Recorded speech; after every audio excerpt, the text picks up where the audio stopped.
Welcome to Stories from the Center of the Universe, the podcast about the human experience.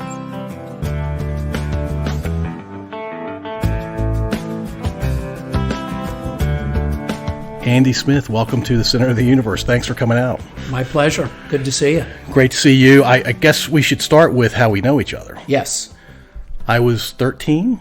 Yeah, 13, 14. 1982, the fall of 82. I went from Hanover County Public Schools to St. Christopher's Middle School. Probably something of a culture shock. It was very much of a culture shock. I think so. Yeah, and you were my English teacher. Mm-hmm. And you ended up being my basketball coach as well for the winter. Right, which was really scary because they said, "So Smith, coach 8th grade basketball." And I said, "Really?" Knowing nothing about it at all. Really? You'd never played? I had played infrequently and poorly. And from a coaching perspective, no background whatsoever. None. You can be a good basketball coach without being a great or even good basketball player, but you usually have a lot of experience if you're going to be good at anything. Right. Yeah. I didn't have any. But we were pretty good. Yes, you were. Yeah, my recollection is we had a good team. You had a good team. And you were part of that team. Yeah. Well, you guys were good. Who else was on that team? Do you remember? You coached for what, 4 years? You were telling me the other day. 4 years. I to be honest with you, at this point, no. What I will tell you, Paul, is that I spent a lot of time with a man you remember, and that's Carl Koenig. And I said, "Carl, 8th grade, I have no idea what I'm doing. What are the 3 things I need to make sure of?" And Carl went through the 3 things, and it was fine. That's great. And so I did everything off of that. Carl was a bit of a legend as the varsity basketball coach, I think Carl was a legend as a basketball coach, and he was a legend as a 7th grade history teacher. Not so much for the history, just who he was, right? How he interacted with the boys. Those were the legendary things. Yeah, he had a fantastic reputation there, and he coached me my junior year. There you go. Yeah, it was. I have fond memories of those years. All right, so I don't know where you grew up. Where did you grow up? Lower East Side of Manhattan. And went away to college in Baltimore and never really went back. Okay. Never went back. What? Is there a reason you never went back? Yes. So I was at Johns Hopkins University in Baltimore, and I went home freshman year during Christmas vacation. It was really the first time I'd been back. And in those days, you didn't drive.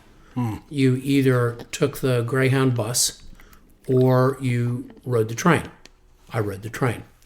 So I rode the train back and got into Penn Station, from whence I got a subway and then a bus to get home at different times. Right. And as I was going through the streets of New York, I was looking up at the canyons of glass, steel, and stone. And I said, "Wait a minute, what?" Because I'd been away from it for 3 or 4 months. And I realized that while it was great to grow up in New York City, it really was, I was now ready for something different and really didn't want this again. So I never lived in New York really after high school, because even in college I was home very rarely. Wow. So it just wasn't for you, the skyscrapers and the hustle and bustle was... The hustle, bustle, the crush of people, the whole visual, I call them canyons. Manhattan in particular, the other boroughs not necessarily as much, but Manhattan is canyon after canyon after canyon of skyscraper, and I just wanted something different. Yeah, you wanted something more natural. I wanted something where I felt like I could breathe. Yeah. Did you get that in Baltimore? I did. Baltimore was great. That was a great 4 years. And then I went to get a master's at UNC Chapel Hill. And I did that in a year because I was tired of school. And they said, if you pay for the courses and double up, you can do it in a year, which I did. And then after that, in the fall of 1974, I ended up in Richmond. And the story is actually pretty concise. In those days, there were no teacher placement agencies. They didn't exist yet. And you typed out your introduction letter and your resume, and you used carbon paper to make copies. And then you took your 2-page letter resume, folded it up, put it in an envelope, slapped a stamp on it, sent it to a school. That's how it worked. And I sent letters to somewhere between 50 and 60 private schools, mostly Eastern Seaboard, a couple in the Midwest that I knew about. El Zippo. Nothing. Nothing. I did have an offer to teach in a public middle school in Granville, Ohio, which is the home of Denison University. Okay. And that's not a coincidence. The director of the summer camp I worked at was also the head lacrosse coach at Denison. He knew a lot of people and was well connected. And then all of a sudden in May, got a call from St. Christopher's because they had had a teacher who had decided unexpectedly not to return. And in the private school trade, if you're in May and you have an open position, that's still today is considered a problem. So they were scrambling, and quite frankly, they just needed a body. Right. Okay. What year was this? This was May 1974. Okay. All right. So you grew up in Manhattan in the 50s and 60s. Yes. Can you describe what that was like, especially the 60s?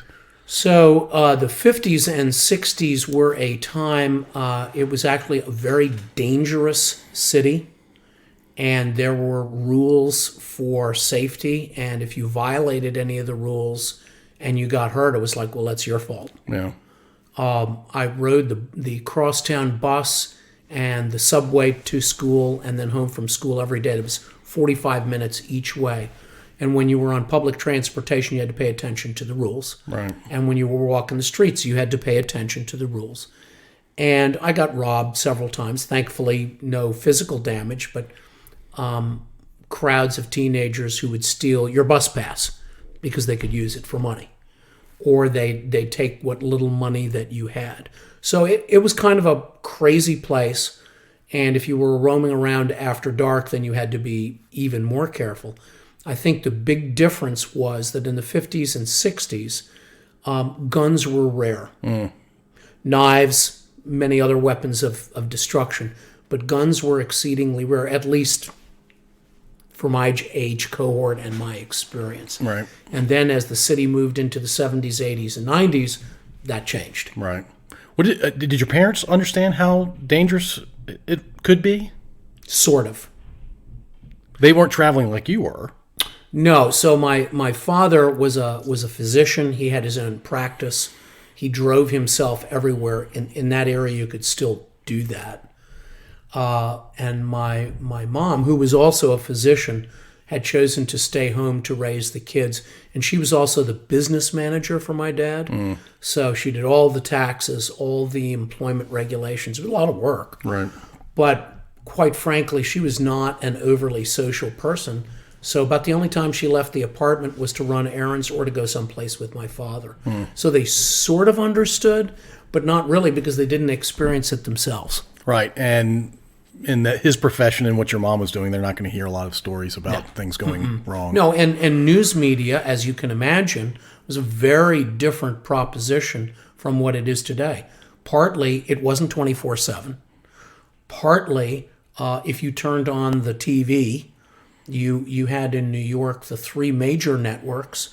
You had three independent stations common exclusively to the New York area, which was a big deal at the time. And that was it. And of course, the whole technology piece, it did exist, but not for the public, it didn't. Right.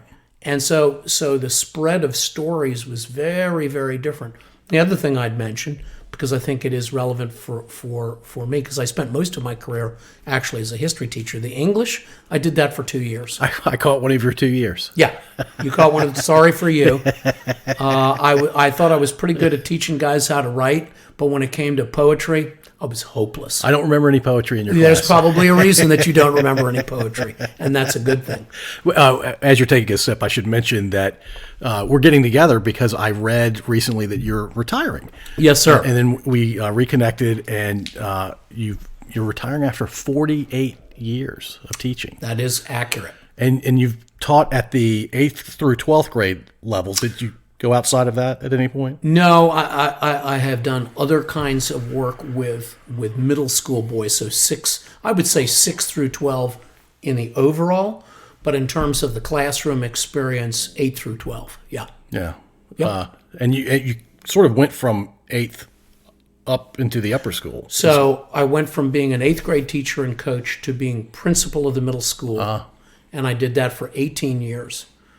And then I was looking for something different, and I reached an agreement with the school such that I was entitled the director of special projects. Exactly. You're right to laugh. Which meant, okay, we've got something we've got to do. Nobody else wants to do it. Smith, you're up. Right. And I was teaching some upper school history. And then in '08, the gentleman who had been teaching AP US history and who was the chairman of the history department in the upper school retired. And at that point, Tony Simondera, your former baseball coach, Right. asked me to take over both of those positions. Okay. Yeah, Tony's a fantastic guy. Yeah, he's a really good egg. He's been there quite a while himself. He has. Tony's first year, I think, was 1987. 86, 87. Yep. And your math skills are better than mine, so I'll let you figure that one out. Yeah, he's been there 35. Probably 35 years. Yeah. It's a long time. It's a long time. Yeah, he came my senior year. Okay. My last year, which is Gotcha. why I knew 86, 87.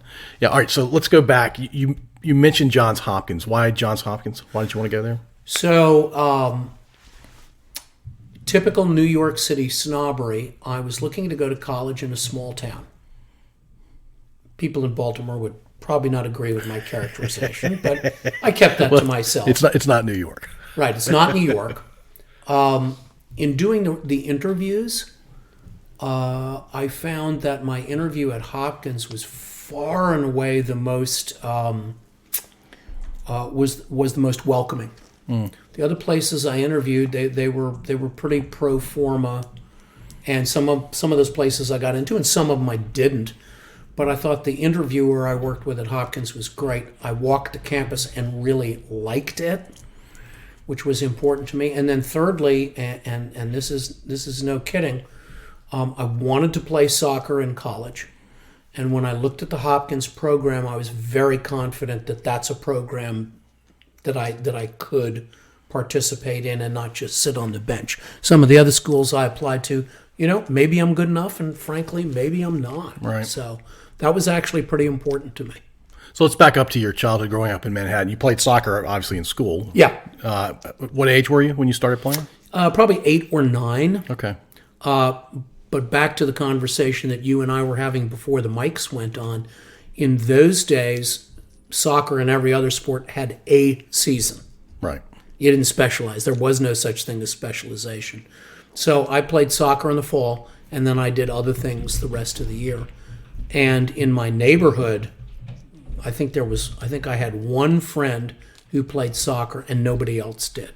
So I only played soccer at school, and I only played in the fall. So it wasn't a big sport. No, not at all. Yeah, even for New York. Not where I lived in New York. Now, some of the other boroughs and some of the other neighborhoods, huge sport, but not where I lived. Right. And huge sport because there was more of an international feel to those other neighborhoods. Yeah, there were populations and there were cultures for which soccer was really important, and so they played a lot. But mine wasn't one of them. What was it about soccer that attracted you to it? Well, partly my parents told me they would not allow me to play football. That would have something to do with it. But partly, and I suspect this would be familiar to you too, you try out a sport and pretty quickly you think, either I don't care for this or I might, but I probably don't think I'm going to be very good. And then every now and then you try a sport and you go like, this feels right to me. And there's no more logic or rationale to it than that as an 8 or 9-year-old. Sure. You're just going like, yeah, okay. And I never really lost that feeling. Were you high energy as a kid? Only when I thought it was appropriate to be high energy. Okay. I was very selective about that. Some of my school teachers would tell you that I should have been high energy more often than I chose to be. Okay. Wow. But you had an appreciation of your energy level and how you were interacting with the world. Absolutely. Yeah. Yeah. Okay. And I didn't experience any success in soccer because I was bigger, stronger, faster, or more skilled. so I better be bringing something else to the table. Right. Did you play other sports growing up? I did. The only thing that I did besides soccer in an organized fashion, I did run track in high school. I wasn't very good. And then for a number of years, I fenced, which was in those days was a very New York City. That's very New York. That's very New York, and I trained with some of the genuine maestros who either were or had been Olympic coaches. Oh wow! And my freshman year at Hopkins, I actually fenced and played soccer, which probably wasn't one of the best choices I've ever made. But in the springtime of my freshman year, the fencing coach approached me, and he told me point blank, he was a very abrupt fellow. He said, "So you're going to have to choose, and I assume that next winter we'll be seeing you." And as I recall, I looked at him and I said, "No, you won't," and I walked away. So you chose soccer? Oh, absolutely. That was a no-brainer for me. Soccer seems more fun as a guy who never played or did either. Well, fencing is great, and fencing is really challenging, and there are actually some things that I really liked about fencing, but in comparison, no. Well, let's explore fencing a little bit more. I've never talked to anybody ever about fencing, and certainly not on the podcast, and I had no idea that you had a fencing background of sorts. So tell me about fencing. What's the point of it? So the point, and I appreciate the pun, even though it was unintended. Completely unintended. Yeah. So the point of fencing is that it is at its heart a person versus person conflict. Now, you have teams, you score points and so forth, but the bottom line is you get two men or you get two women on what they call a strip or a piste, P-I-S-T-E, and the two of them are using one of three weapons. The one that you're probably familiar with is called the foil, and that is a point and thrust weapon, which is why your pun was great. And it has a very specific target area, which is the chest. If you hit your opponent in any other area, you don't score a point. Okay. Another weapon is called the épée, which is still a point and thrust, but the entire body is the target. So you could stick somebody in the foot and you'd get a point. But if you did that when you're fencing foil, you get nothing except dirty looks from your coaches. Right. Or you can actually run on the strip, and as you go past, this is the one thing I liked about the épée, you could get the guy in the back as you ran past, and if you got away with it, you'd get the point. But the strip is not very wide. No, it's not very wide. Yeah. Okay. So it becomes, for the people who are really good at it, it's really a very elegant dance. And then the third weapon, and it's the one I ended up in, is saber. Okay. And you can point and thrust, but most of it is cut, and some would say slash. Slashing. Yeah, my style was sufficiently inelegant that slash was much more often the case. And that was the right choice for me. I didn't have the height for the other two weapons. My arms weren't long enough. I was at a disadvantage always. And quite frankly, there weren't as many people in saber in the United States at that time.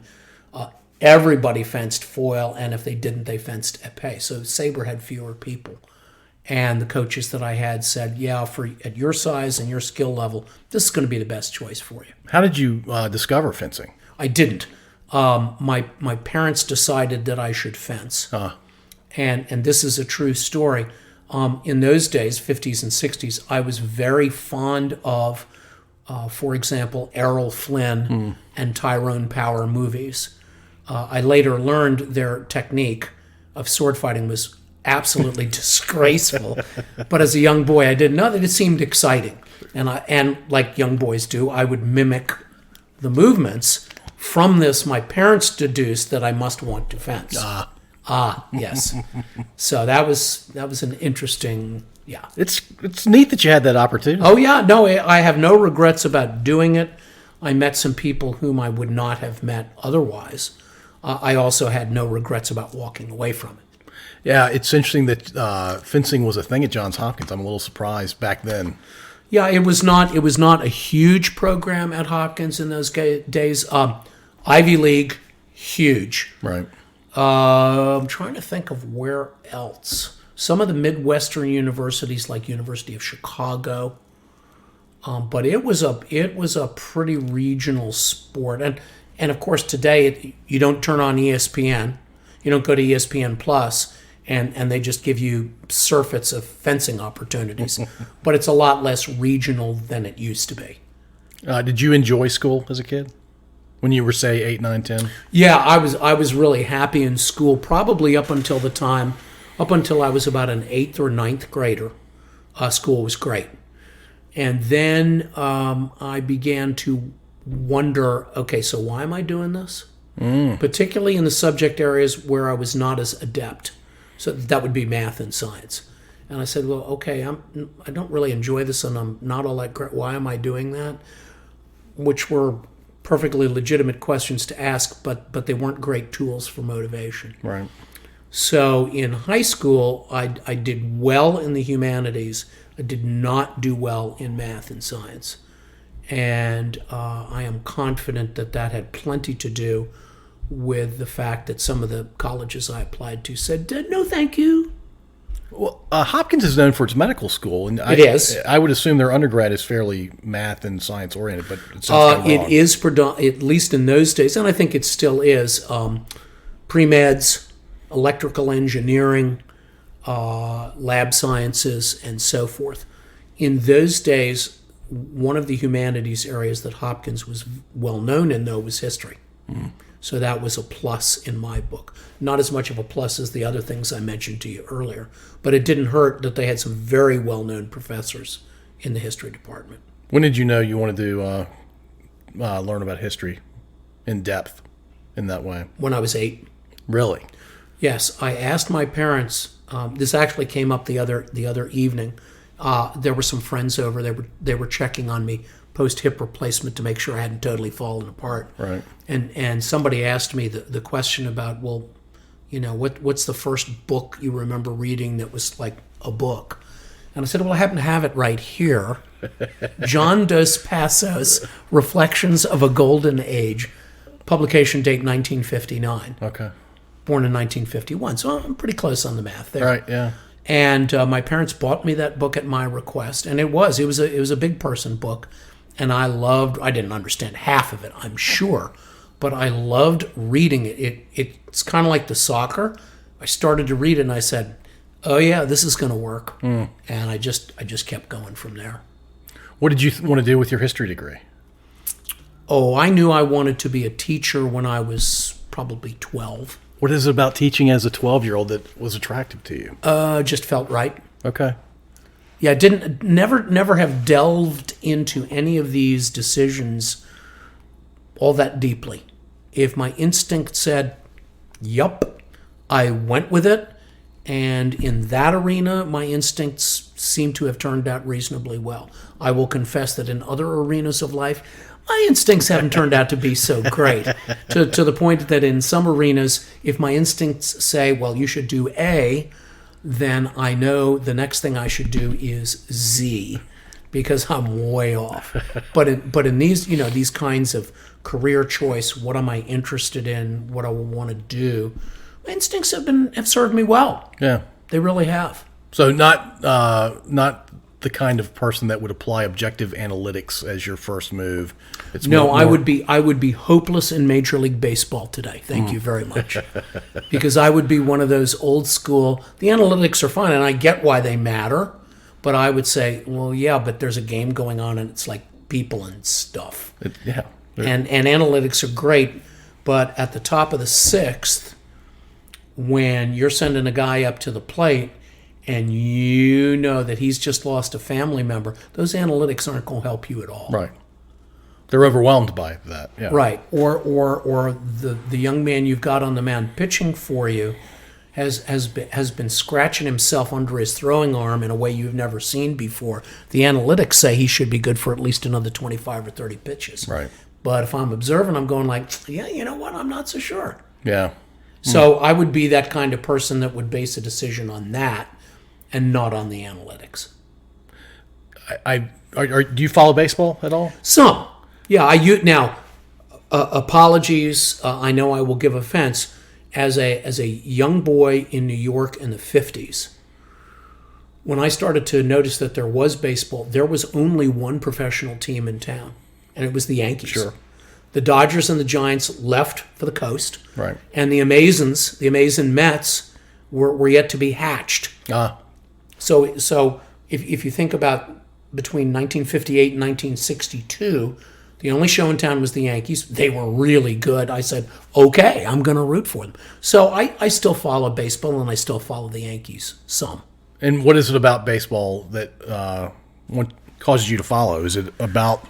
I think just the fact that I've been doing it for a long time. Now, when I was a kid, and I actually kind of hesitate to admit this, during spring training, I would listen to Yankees spring training games on the radio. Oh, boy.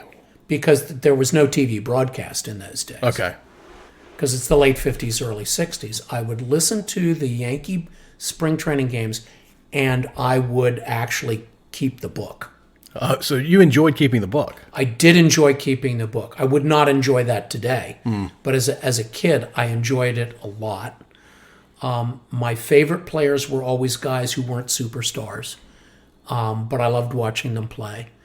And then as I got older, started playing soccer, more introduced to other sports, my interest in baseball started to wane some. But you still have some interest. I do have some interest. And you know that it's become very analytical. Oh, I am very well aware of that. So I had a friend ask me my perspective on something, and I'd love to get your perspective on this. Clayton Kershaw, apparently, I didn't watch the game. I didn't know about it until my friend asked me this. I think he was pitching a perfect game into and through the seventh inning. He had 7 perfect innings, and he was pulled. And he was pulled. Can you help me understand why he was pulled? I can tell you what the explanation is that has been offered. And then can you then share? And then I'll tell you what I really think. Yeah. So the explanation that has been offered is that Kershaw is still recovering from a serious injury that's related to the pitching motion. It's early in the season. He needs to be their ace in the playoffs, and if they get that far, the World Series. And while it's great he's got a perfect game in the 7th, do you really want to take the chance on his pitching the additional 2 innings now? And what's that going to cost you in August, September, October? Okay. Now, my response to that would be great argument, total nonsense. The guy's at the end of his career. He's given you everything he's got, whether you're happy about his playoff performance or not. And I know it's kind of checkered. Right. But he's given you everything he's got. He's nearing the end of his career.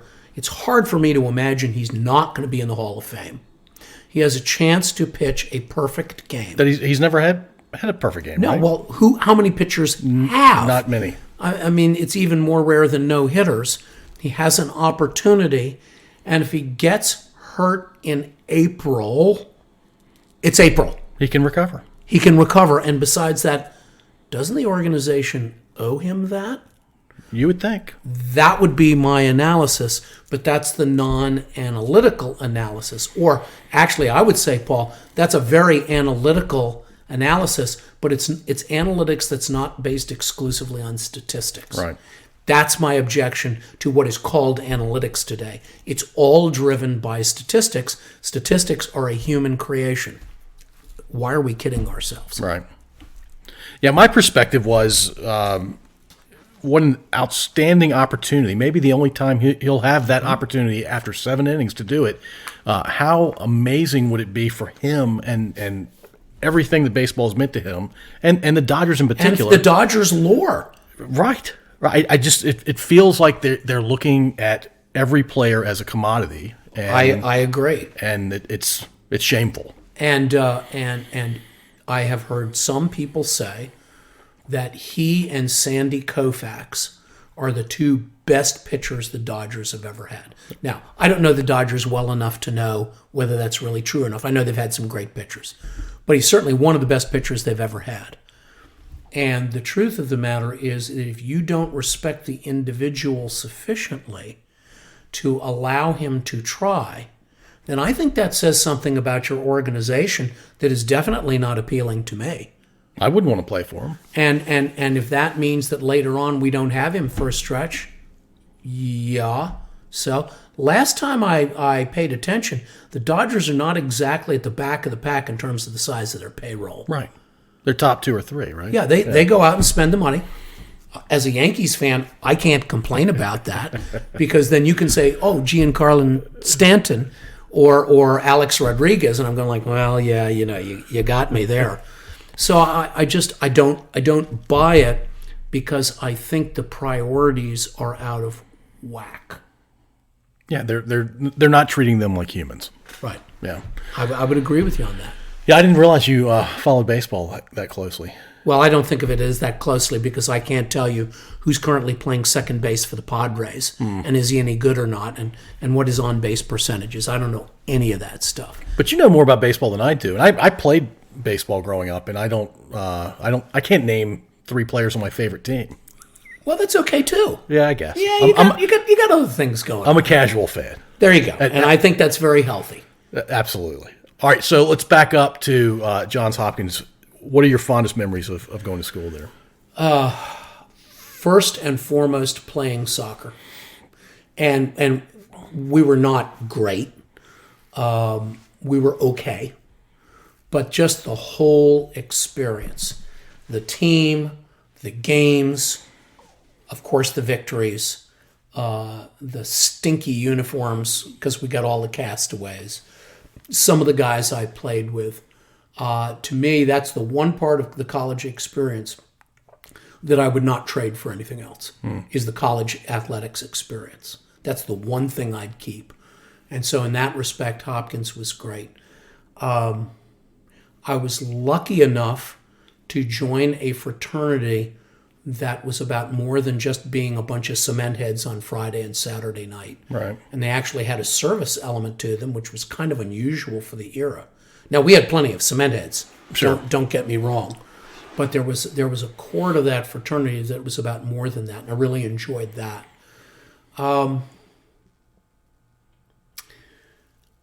would say those 2 things in particular. I think the education was fine. I don't think I took advantage of it, certainly the way I could have, and many would say the way I should have. But I'd mark that down to growing pains that were necessary. Right. Which is why when I work with kids and somebody is underperforming, I'm not as likely as some to, getting into the screaming, why aren't you doing what you're supposed to be? I'm going like, well, yeah, Smith, but remember, you were on probation with the dean's office at the end of your freshman year in college, so you might want to calm down a little bit before you reach a judgment on somebody else. Yeah, and anger and yelling usually doesn't. Yeah, that usually doesn't do much except maybe in the immediate. Immediate's it. In the best case scenario. Has no lasting effect. So the program was fine. It's not a commentary on that, but it's pretty clear that I didn't do as much with that as I could have. But I would have to tell you, somebody asked me, one of the students from St. Christopher's came over last week to do an interview for the student newspaper. Oh, cool. Right, another one of I like to refer to them as my obituaries, just because. That's not what we're doing here. No, I understand that, and I mean it in the best possible sense. But he asked me about, well, how did you?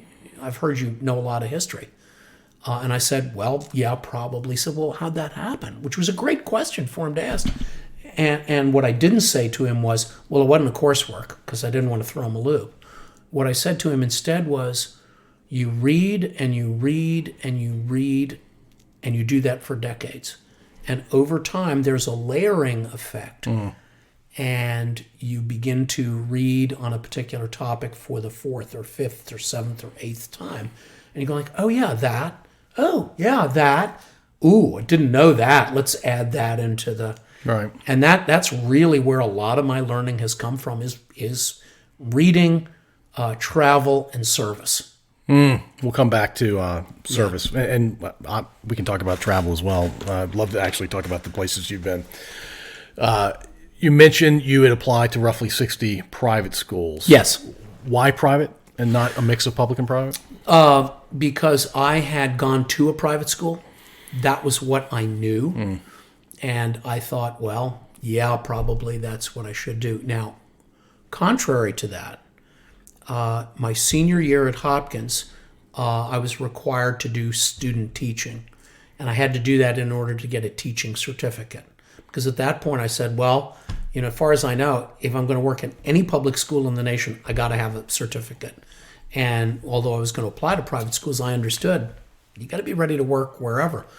So I taught spring semester, senior year, in the city of Baltimore. And in those days, they structured their program in what they called junior high schools, which was 7, 8, and 9, unlike the 6 through 8 or 5 through 8 middle schools of today. Right. And the class that I drew was 9th grade civics. Exactly. You should laugh. Oh my goodness. Let's find a topic that could be more boring to 9th grade boys and girls than civics. No, this is the most boring. Okay, well, we're going to have a course in that and you're going to teach it. And to make it even more remarkable, the students were not allowed to take textbooks home because if the textbooks got lost, no one would steal them, by the way, but if they got lost, then the school district would have to replace them and they didn't have any money. So civics, 9th grade, no textbooks, which pretty much in those days meant no homework. Wow. 4 classes, and they were tracked. Are you familiar with that, that term? Okay, so that's an old-timey term. That's from the 60s and 70s. And it means that when you track, that means you have an advanced level, you have a regular level, and then you have like a basic level or whatever they call it. Nobody's ever come up with a good name in my mind for the kids who are at that bottom level. Yeah. I had 2 sections of the regular. They were fabulous.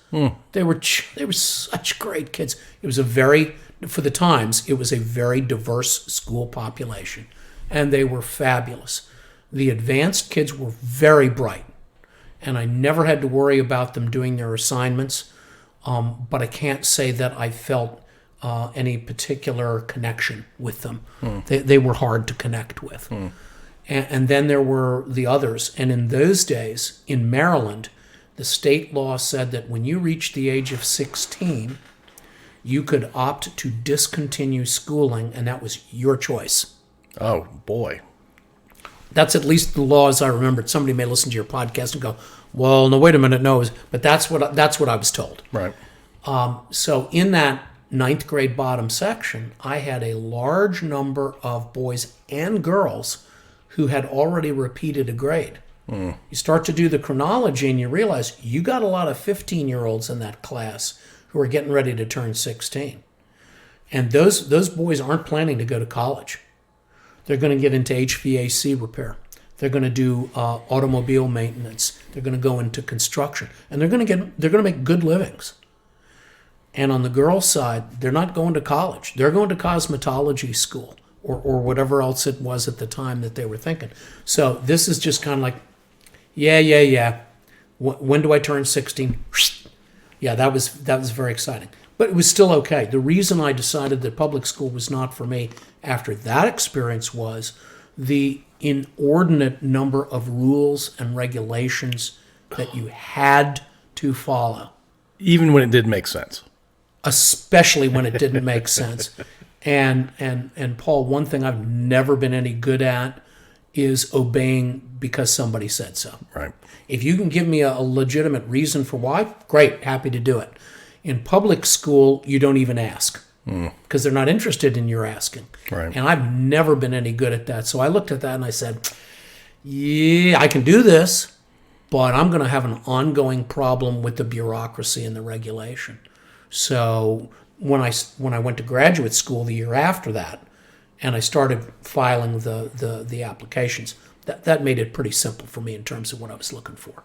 Yeah, and St. Christopher's, I imagine your perspective is much more powerful than mine. I was a student there for 5 years, but it felt like there were rules, but it felt like it was more, let's be thoughtful, let's be principle-based, less so of do it because that's the rule we've had in place for 25 years, and of course we're just going to keep following that rule. And we did and still do have some rules and regulations that is our tradition.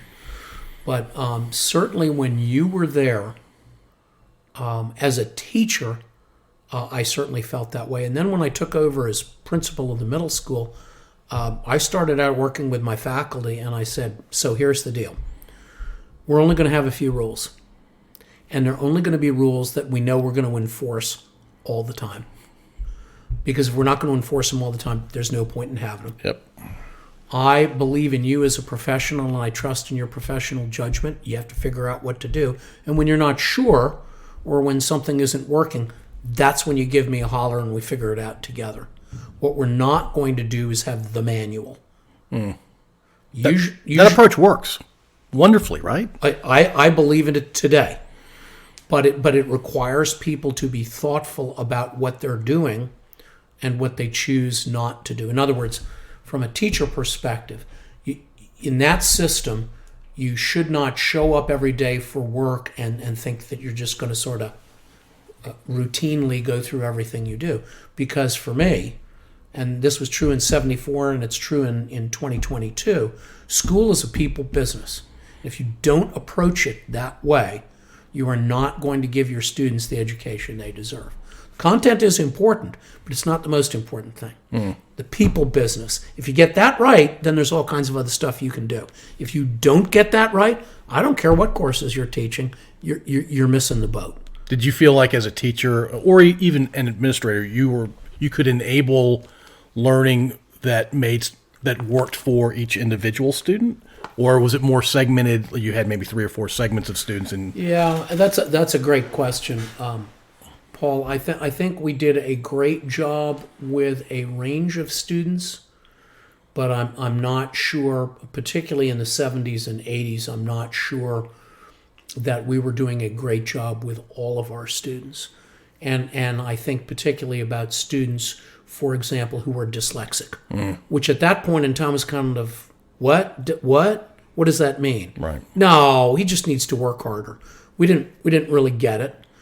And then by the 80s, certainly we were dealing with the whole topic of attention deficit and ADHD and so forth. I think we figured some of that out. I think some of it we haven't really figured out. Even now, yeah. But be that as it may, that was relatively new for us, which means there are some guys we missed along the way. I'm not saying we meant to miss them along the way, but we probably did, because we didn't really understand, okay, well, what do we need to do differently here? So a side story on that, by the time I started teaching in the high school, I had learned some things that were different from my time in the 70s. And I had a student in 10th grade world history who was the nicest boy, and he was struggling to get by in my course. I mean, he was really having a hard time, and he wasn't confrontational, and he wasn't abrasive. I mean, he wasn't any. He's just a nice guy. So I sat down with him after class one day. This was probably October, November, and I said, "Tom, it looks like this really isn't working for you. Tell me about that." And he said, "Well, I really have a hard time dealing with the information and organizing it for myself in a way that I can look back at it later on and be prepared for a quiz or a test or an essay or any of the other things that I'm asking him to do." And I had noticed that in class he doodled a lot. But he wasn't off in left field. He just was doodling. So I asked him to show me his notebook, and it was, wow. It was a carousel of colors and shapes and everything. So to finish the story, over time, we met several times, and he devised a system, craziest thing ever in my experience. He devised a system where he started to take notes in class in a spiral. I've never seen that. And he did it in a spiral because that made sense to him and because it was artistic. And he said, okay, well, if I can do art and do the notes at the same time, I think I can handle this. Now, let's be fair. He went from a student who was barely passing to a student who was getting C's. It's improvement. That's improvement. And it was far less stressful for him because he felt like he had some sense of control over what he was doing. And unsurprisingly, when he graduated from St. Christopher's, he went to college all right, and he was an art major because that's what spoke to him. Right. But that, to me, that's a great example of how sometimes we met the needs of our students and sometimes we didn't. But you met them at least part of the way. Or at least some of the time. Right. Or you certainly tried. Yeah. Well, I would like to think so. But I still have to be realistic and say, I'm sure I had guys where I just whiffed. On the other hand, there's some guys where, that really worked out, and he was one of them. And I like to tell that story because it's really different. Yeah, I've never heard anything like that. And when I would look at his notes, not to, are you taking your notes? But I said, Tom, let me see your notes just so I can see what you're doing. And he was happy to show me. It made absolutely no sense to me whatsoever. I could not decipher those spirals to save my life. But he could. But he could. Yeah. Oh, he could work with those. So when you were teaching back in the mid-'70s, what was your approach to teaching? How did you think about it? I thought, and this is the advantage of teaching in middle school, I thought, well, first of all, my students don't have to get to chapter 23 in a book necessarily. They've got to have some basic skills that they're going to be required to use in the upper school. They're going to have to know some stuff. Beyond that, I get to do whatever I want. And the course that I started teaching in 8th grade, eerily, was in essence a civics course. It was different from the 9th grade course, but the course materials, I found them to just be useless.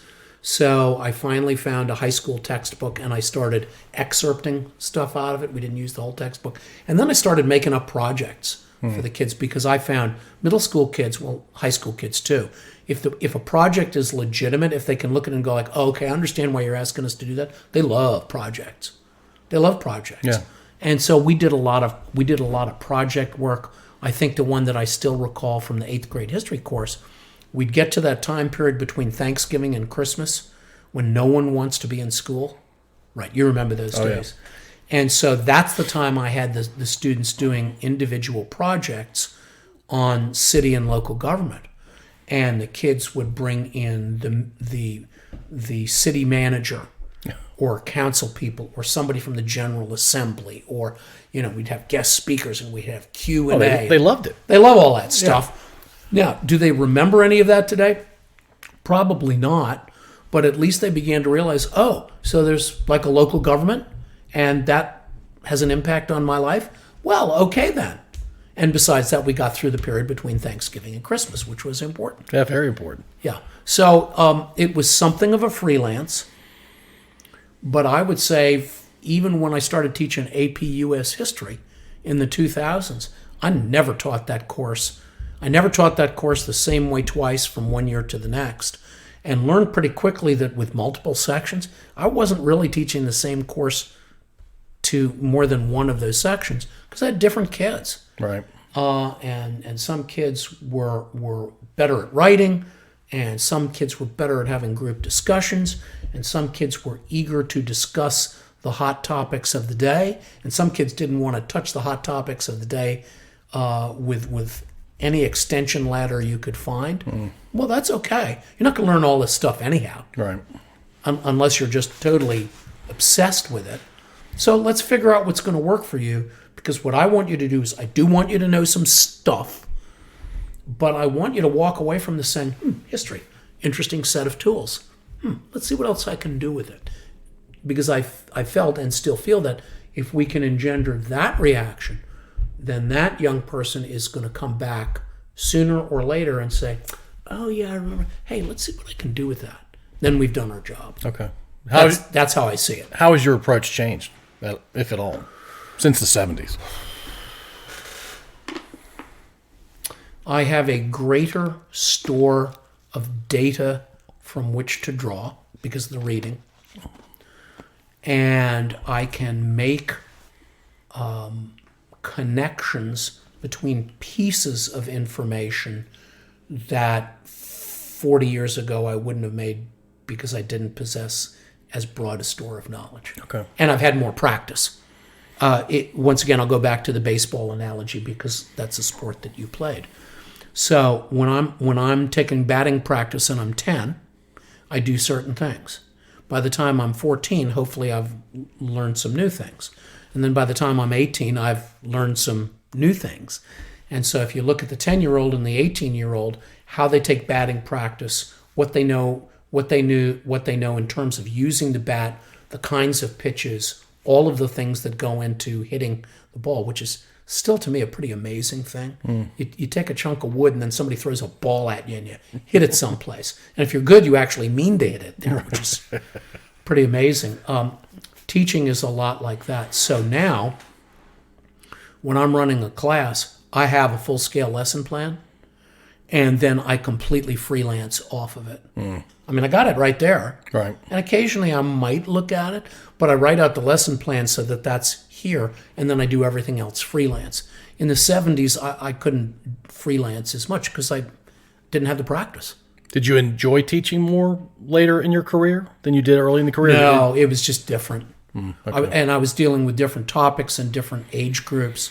And I've had lots of people say, well, you must have really enjoyed moving up to the high school. And I said, no. First of all, it's not a move up. You're talking about kids at very different stages of their development, and they're all equally challenging, and they all have wonderful attributes, and then they all have attributes you frankly would like to do without. As a father of 3, I know you've been through that experience. So I don't see it that way at all. The only exception, Paul, I think I would make to that, some years ago, I created a new course for St. Christopher's called 9/11 to Now. And we felt that our students post 9/11 didn't really know anything, and they probably really should. Not just about the day, but what that meant for our country and so forth. So we created it out of nothing. We looked around the country. We found some colleges with bits and pieces. We found nothing at the secondary level at all that was worthwhile. So we just created it out of whole cloth. And we were so lucky that the first group of students we had take that course as seniors was one of the most talented, adept, enthusiastic senior classes in terms of humanities that we've ever had. And we had our fair share of math science guys in those days. But humanities usually was a smaller core group, and the math sciences was larger, which often would make sense.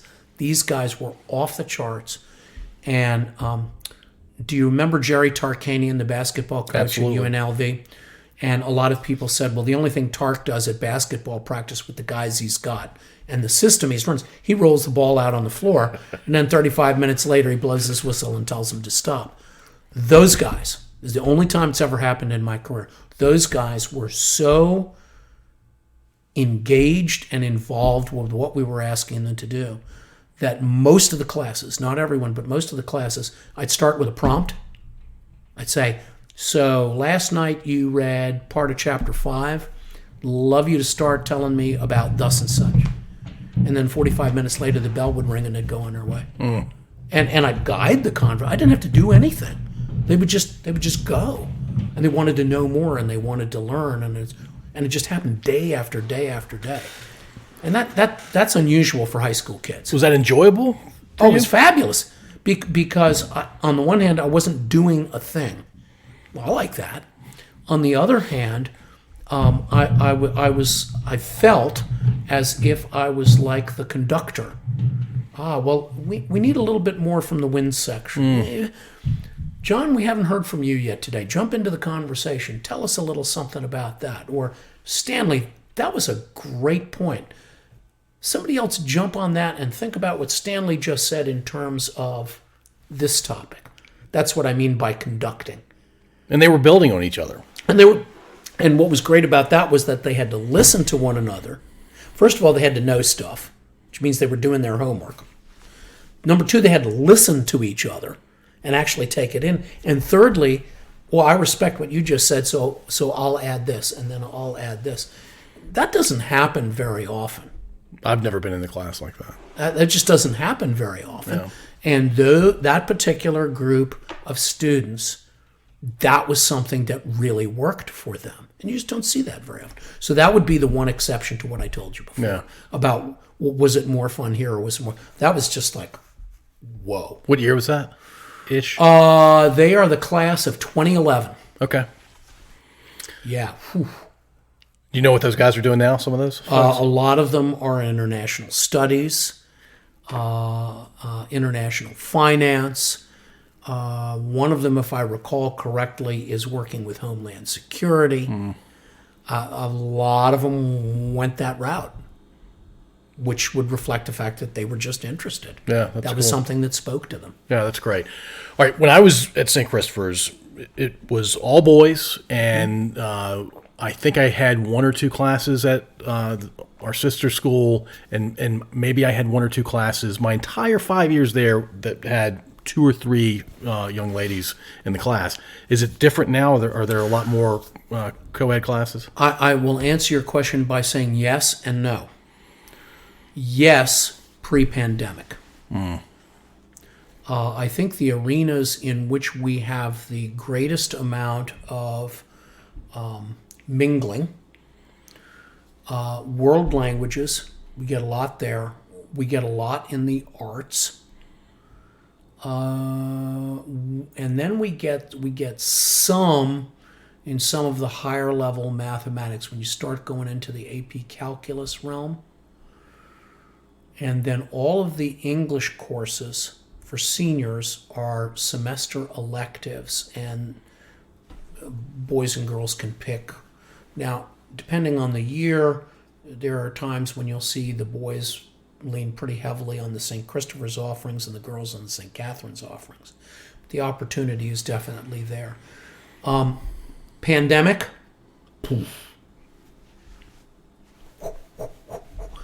Just for health reasons, transportation reasons. Here's the simplest explanation. So you go back to 2020, 2021. We don't want to put any kids on buses any more than we have to. Yeah, makes sense. There you go. Done. I think we walked. You guys walked or you drove. We did drive as well. Yes, and the neighbors eventually carried the day and said, we've had it with high school seniors driving, which I do understand. No, I understood. Yeah. And I can't tell you when we started doing busing exclusively, but it's been a while. Yeah. And both schools have a fleet of buses. And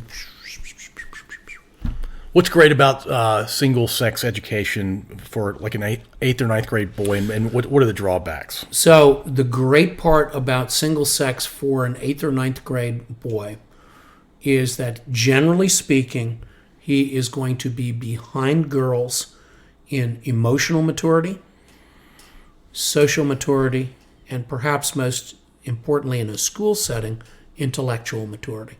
And it depends on the boy, and obviously it's not true for all of them, but very often it's 1.5 years, 2 years. That's a lot. Yeah. And so consequently, we go back to your earlier question about meeting the needs of each student.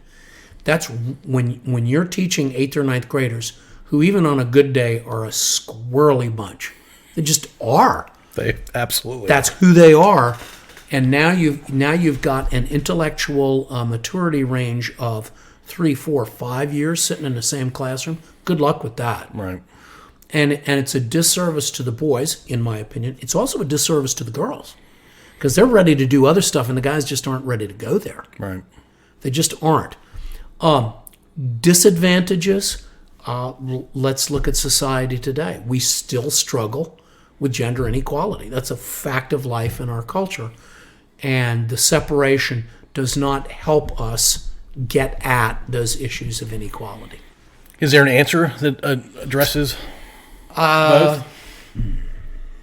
That's a great question. If there is, that it is not an answer that we are likely to provide, although we do far more now than we used to in terms of saying, guys, by the way, there is something called gender inequality. Or, for example, we had a guest speaker in chapel this morning for the high school, and the speaker was a young woman who is now 25, graduated from St. Catherine's in 2015, And she came in specifically to speak with the boys about, here's some things you need to pay attention to. And she talked about women, and she talked about how women, in her experience, boys' school, girls' school, and men are different.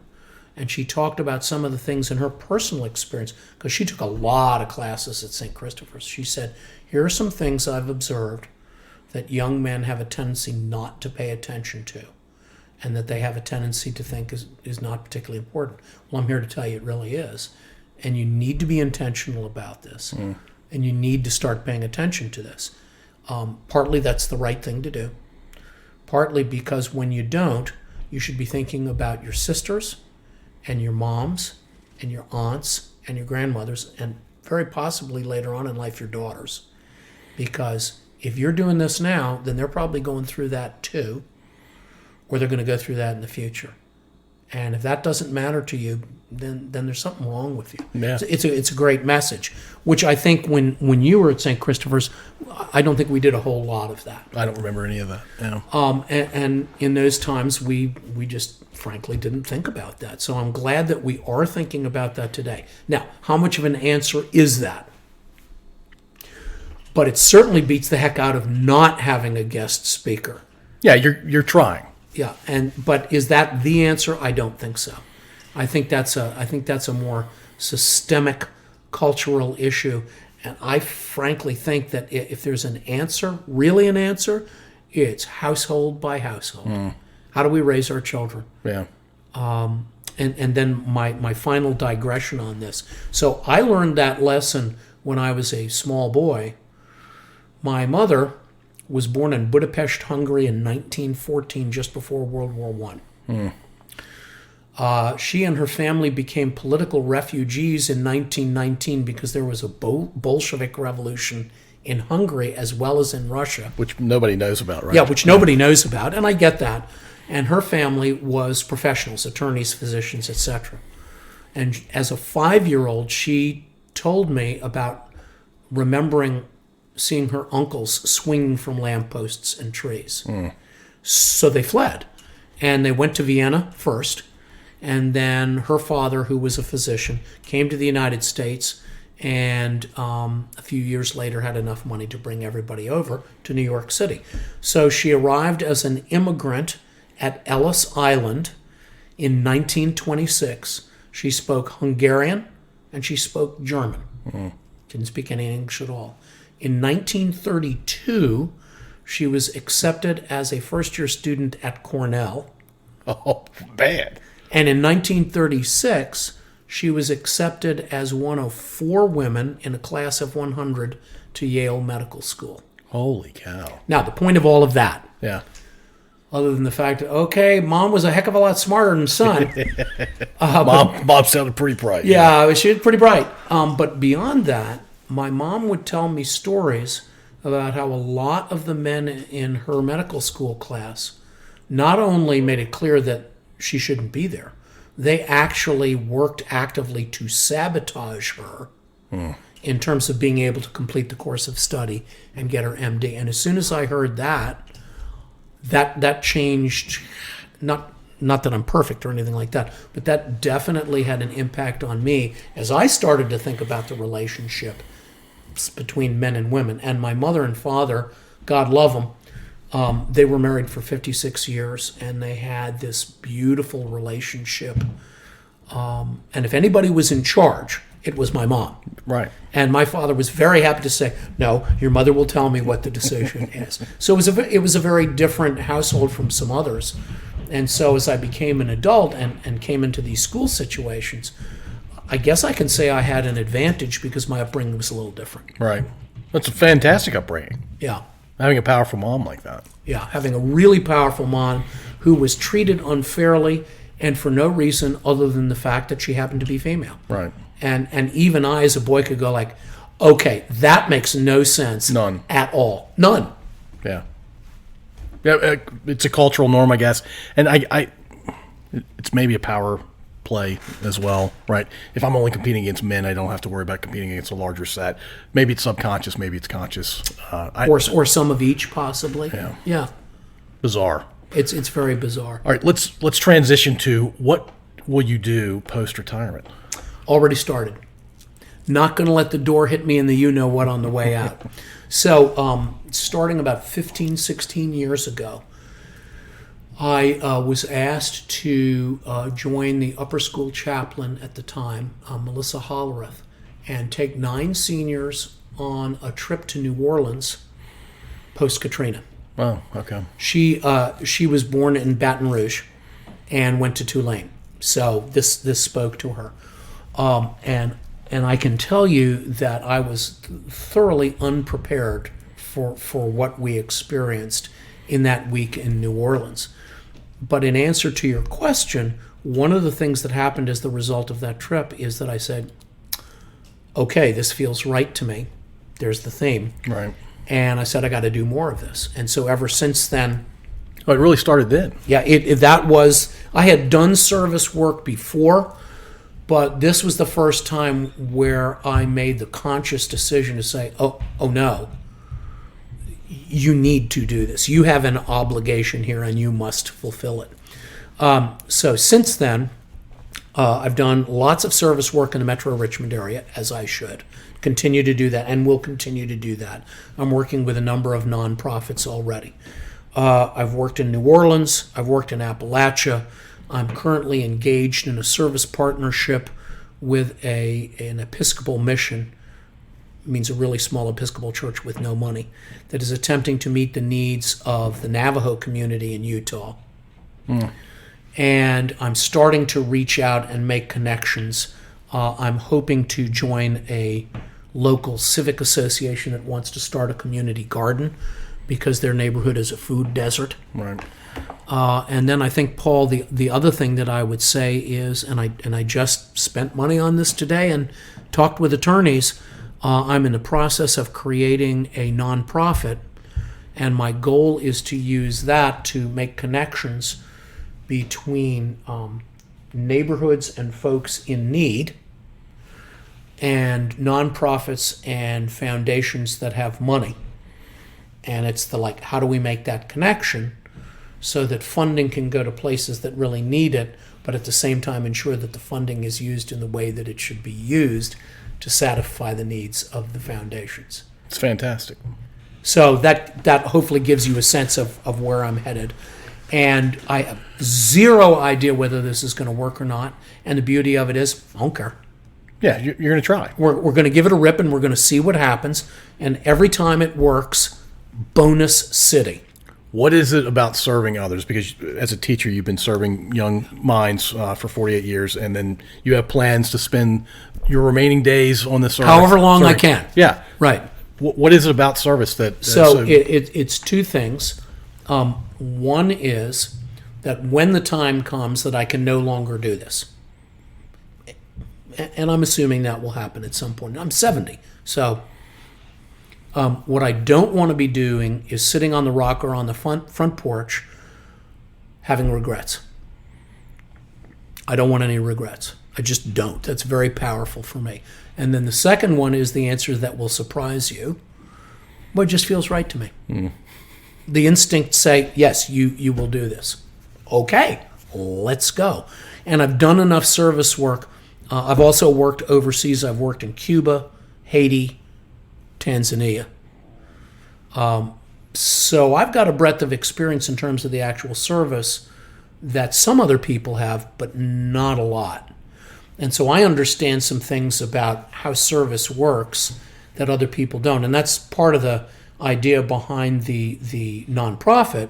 So I bring some skill sets to the table, and then I put those in conjunction with the folks what got the money and the folks what got the need. And let's see if we can't create a triangle here that really can work. And some of those triangles exist, but they probably are the exception more than they are the rule. Well, I don't know what, Paul, to be honest with you, I don't know. I'm sure they do. What I do know is that just here in Richmond, the breadth of needs is so overwhelming that you can't have too many people trying to figure out those connections. Yeah, that's fair. That's the way I see it. But I certainly don't think for a moment, well, gee, Andy, you came up with an idea that nobody ever had before. No, not hardly. It's just, I think I can do it in some ways that could be of real benefit to folks. And for those who are willing to donate the funds, they can say, you know what? We're putting our money to really good use. And to me, then, that's a win-win-win. And then the other thing I will say, and this will be my only political rant for the evening, thankfully. To me, this is the kind of thing that we as a society need to be doing. If you want to have that conversation where, Paul, you take a position and you make it clear in a loud voice that this is what you believe, and then I adopt an opposing opinion and I proclaim it in a loud voice. Yeah, so? Right. People are still hungry. It's done nothing. People don't have access to health care. They don't have any access to affordable housing. So what was the point of our conversation? There was no point. There was no point. And my feeling is if I can serve and also help with the connections, then at least I'm doing something that helps us move forward. Because the political rhetoric, for me, that's a total waste of time. Complete waste of time. And I don't care your affiliation, your label. I don't care. I really am thoroughly disinterested. And I hope that the day will come soon when more and more of us will say, yeah, I'm not really interested in that. I'd love a world where none of us were interested in that. Well, but we do have to be somewhat realistic. Sure. Sure. You and I will not realize a utopia. I think probably not. Yeah. All right. We're a little past an hour. I want to hit a couple things kind of quickly because I know we had talked about doing Sure, doing because we about an want to hour. make sure it fits in your time frame. Yeah, it's perfect. Travel. Favorite place you've ever been to? Wow. That's You can give me 2 or 3 if you want.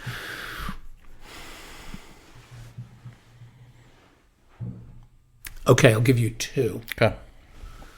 Lucerne, Switzerland. Once again, can't necessarily articulate.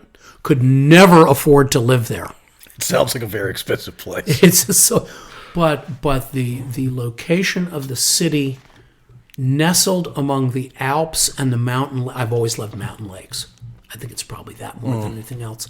And Lucerne is this sleek, clean.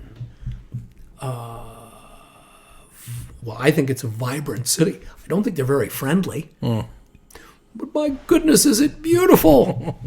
And I love mountains and I love lakes. So Lucerne.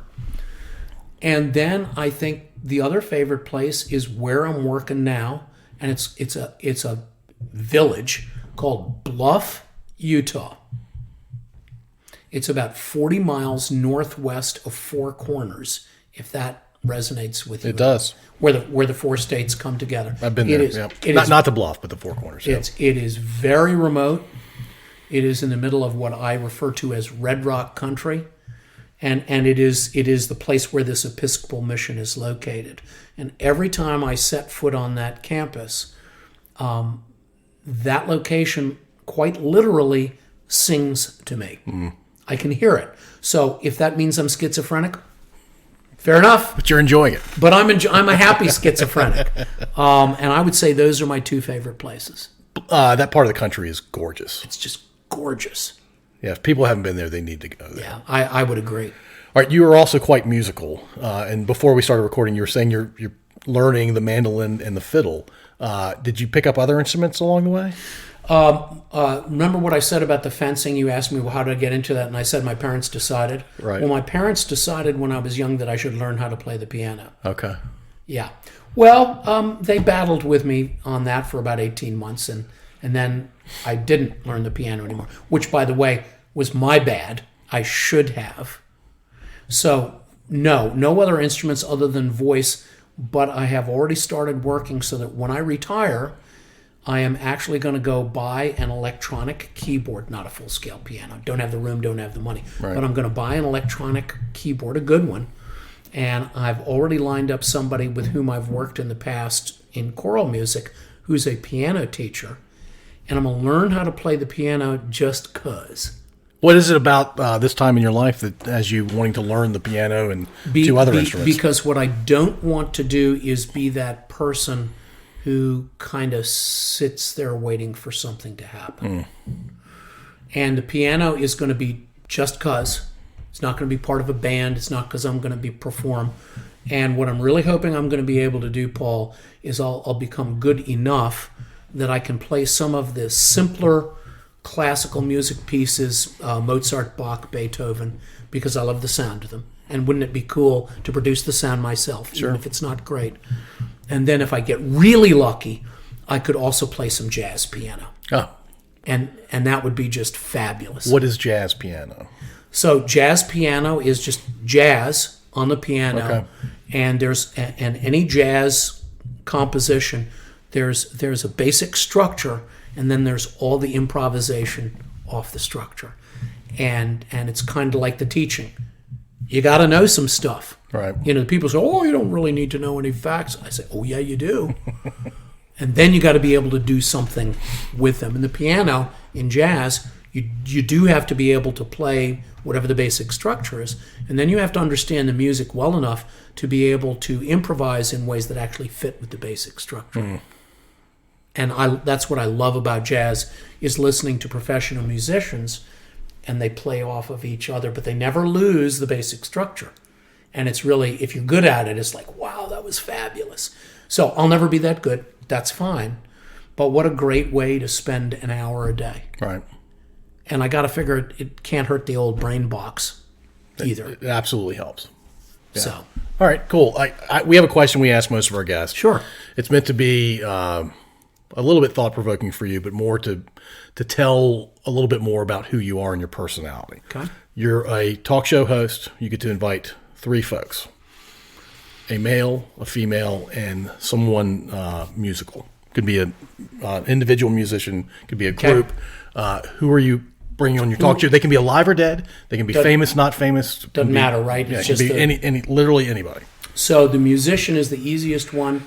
Keith Jarrett, who is a jazz pianist. Okay. Mr. Jarrett is now in his 70s, might even be pushing 80. It's terrible arthritis in his hands, so he doesn't perform much anymore. But he was one of the most important influences on me as a young adult in the early 70s, and I listened to him on LPs playing concerts around the world, and most of it was solo piano. Fabulous. So that's easy. Keith Jarrett, I want him in the mix. Okay. Male, I have to say Abraham Lincoln. Okay. Because how did you figure that out? And where do those guts come from? Oh my goodness. Just all of it. And I think just about the people he selected to be part of his cabinet, most of whom either didn't like him or thought he was a yokel, and half of whom wanted to be president and would do anything. And he made it work. How did you make that work? That's never ceased to amaze me. Women. So many wonderful choices. Okay, I'm going to be a little cheeky here. Okay. Janine Girardin, who was my 11th grade French teacher. Okay. She was worldly. She was funny. She was earthy, as only Parisians can be. And I desperately wanted to know who she was as a person, and of course, could never learn. And she was as independent and freestanding a human being as anybody I've ever met. Yeah. Yeah, and she stayed with you all these years. Well, yeah, because it's over 50 years later. Yeah. And I still remember her very well. Yeah. That's fantastic. So those would be my choices. Okay. That's wonderful. All right. A peer and a student that you remember fondly. And that will be the final. Okay. So I'll start with the student who is, he is now living in Vermont. He is happily married. He has 4 children, and I don't think he's 60 yet, but he's closing in on it. And so you came in 82. Mm-hmm. You would actually have been at St. Christopher's at the same time. Do you remember Trip Davis? I remember the name. Yeah. So Trip, I had Trip for 8th grade, I think, history, not English, basketball, And eventually he found his way over to soccer. And he was chairman of the Honor Council. Tripp turned himself into an all-prep soccer player with no background, no previous experience, but he was so focused, so committed, he made this incredible jump. And then his life since then, which has been in large measure entrepreneurial. This is a guy who has always paid attention to where he's going and has been really thoughtful about how he gets there. And I just think about that whole package career from the time I first met him when he was like 12 or 13 years old. And now here he is pushing 60. And he's had this immensely successful life, both in terms of his career, but also as a husband, as a father. I mean, it's really pretty spectacular. Sounds like an impressive guy and a good guy to know. Yeah, great guy. Class of 86. Okay. Pierre. Oh, Tripp Davis, class of 86. Yeah, he was only a year behind me. Yeah. Yeah. But he didn't play baseball. Okay. I don't think we played any sports together. I don't think you played any sports together. I think by that time he'd shifted away from some of the sports that you played. Pierre. Wow, that is. You can name two if it's easier. Well, yeah, that's hard. Can I name a mentor? Absolutely. Okay. So in the late 80s, I ran across a professor at VCU. His name is Richard Vaca. And Dr. Vaca was a professor of school law. Relatively arcane subject in the overall. This guy was a dynamo in the classroom. When you went to his classes, and this was when VCU was still predominantly a commuter school, night school, it was that. Right. Not the undergraduate campus that it is today. And you'd walk into those 6:30 p.m. classes, and man, he would go and ramp you right up. He was just so enthusiastic about it. He was fabulous. And as a result of taking one class with him, I learned that I could get a doctorate at VCU, and he could be my mentor and run me through the program. And I said, done. And it took me 7 years, and it was painful. But I got a doctorate in large measure because he was like this intellectual spark plug. And he was your mentor the entire time? And he was my mentor the entire time. He's fabulous. Wow. Absolutely fabulous. Is he still around? Don't know. He retired. He was living on the north side of the James, and then he moved to south side. And at some point, I think he was having so much fun being a grandparent that he just decided he wasn't paying attention to the old days. Yeah. Which is perfectly understandable. Sure.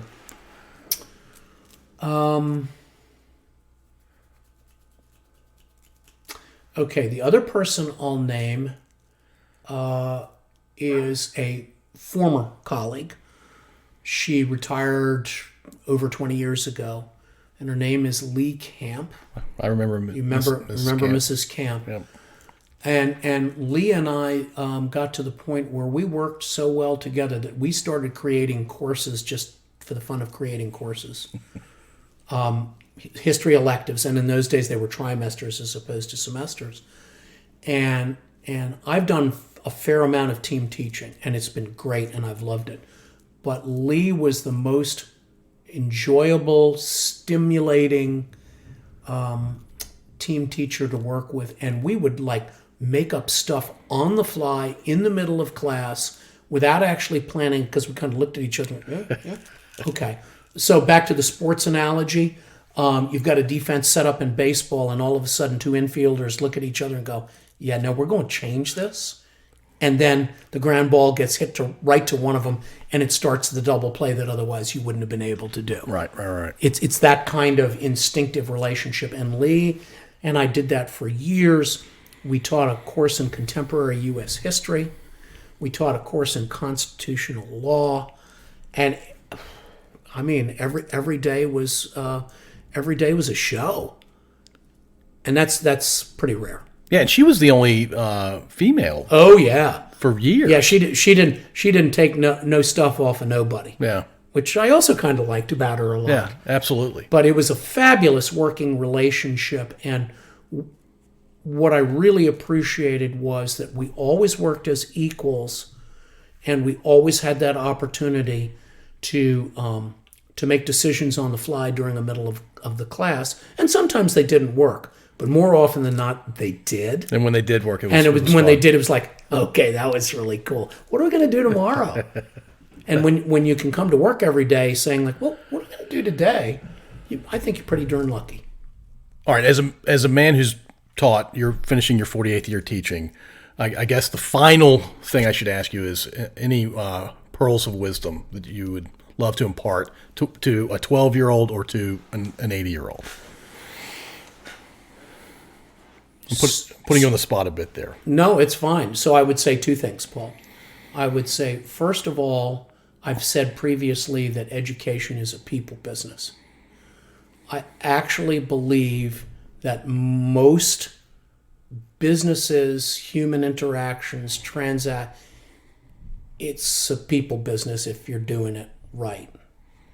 And whether you're 12 or 80, if you're actually paying attention to the people around you as you're doing whatever it is you're doing, then your world, and by extension the world, will over time end up being a better place. Here's my example as a teacher, because that's very abstruse. So when I work with new faculty, and I'm supposed to give them pearls of wisdom, which is kind of a humorous thought, one of the things I say to them is, the first 2 weeks of any class, I would encourage you to do what I make a point to do, and that is pay attention to your students and make sure that by the end of 2 weeks, you know at least one thing about every single one of your students that has absolutely nothing to do with your class. And from that effort, many wonderful things will flow. Because they come into your class and they go, oh, like he's actually paying attention. Okay, I'm not really interested in that, but he's paying attention, so I'll try. Right. Or, yeah, this is kind of risky. I might get this wrong. But he's paying attention, so I'll give it a try. And I don't think that's just education. That would be my pearl of wisdom. And 12-year-olds can do it. Absolutely. They don't want to very often, but they can. And sometimes they can do it better than adults. So that would be my one. If everybody were to do one thing, this is the thing that I would encourage them to do. Fantastic. Andy, thank you so much for coming here. It's about a 25, 30-minute drive. I appreciate you driving out to now I got to turn on the headlights and figure out how to get home in the dark. It's not. Don't worry, Paul. I left breadcrumbs. I'm all set. Thank you so much, and my pleasure. Thank you for a wonderful 48-year career teaching. Well, thank you. I appreciate it. And I also appreciate everything you're going to do after retirement. Well, I'm looking forward to it. Thank you for listening.